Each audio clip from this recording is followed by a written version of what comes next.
Schneider. I'm the CEO of a company called Real-Time Innovations, RTI. I'm also on the IIC, the Industrial Internet Consortium Steering Committee.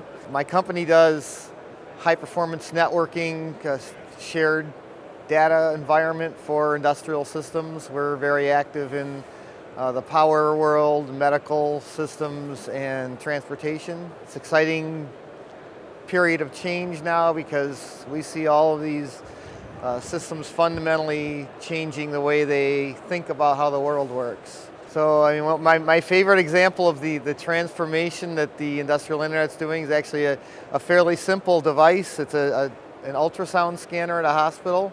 If you go into a hospital today and get an ultrasound scan, they'll wheel up a machine on wheels that has a display and a bunch of things, transducers that they can use, and then when you're done, you'll get a DVD.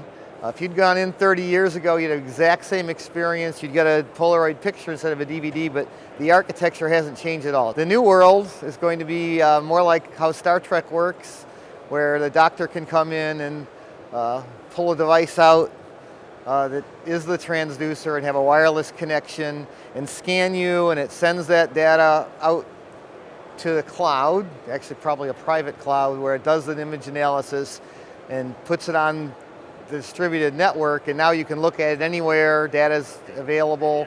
It's very much easier to maintain these things. Every doctor, you have 10,000 doctors that you can have their own transducer. There's no waiting for the machine. There's no maintenance. It's actually much cheaper.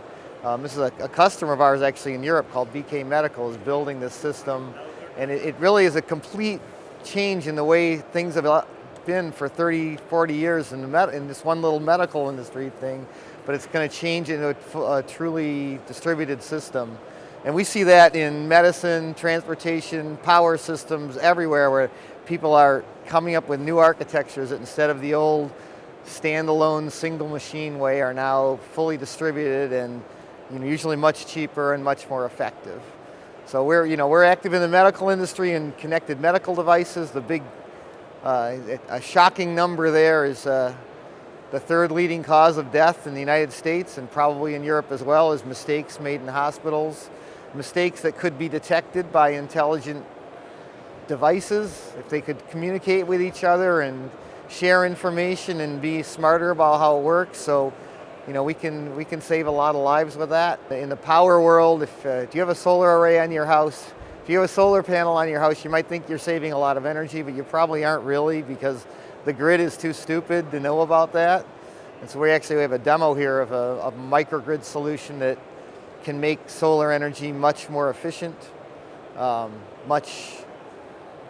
Today it's very inefficient. You're burning, the utility is burning almost as much coal or gas or whatever it was before as it is after you put your solar array up, because they have to back you up in case the solar array goes down and they don't know how to do that. So by getting more intelligent, we can help the grid work better.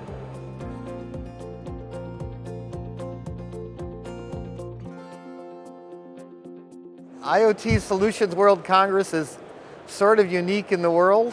So there's an alphabet soup of IoT conferences. I'm in San Francisco Bay Area, Silicon Valley. I'm from Silicon Valley company.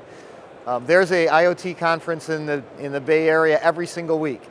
But they're almost all the same. They're almost all about consumer IoT, wearables like Apple Watches or thermostats you put on your wall or things for people to go buy in Walmart someday.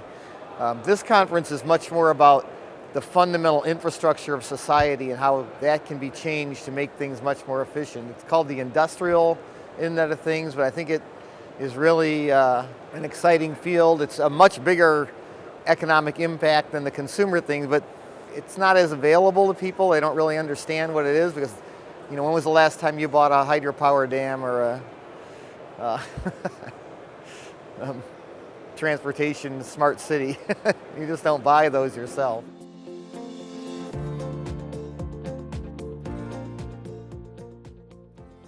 I think the event is a huge success already just because it's got so many people here. We've got oversubscribed on people. I think there's 4,000 people registered for the event today. We got lots of great booths and companies here, so it's a great start for this series. I think they're going to keep doing this every year, and for a first event in an industry, It's huge. It just really grew very quickly, so we're very happy with that. I think Fira Barcelona did a great job setting it up and making everything work, and it's a very professionally run, well put together event here.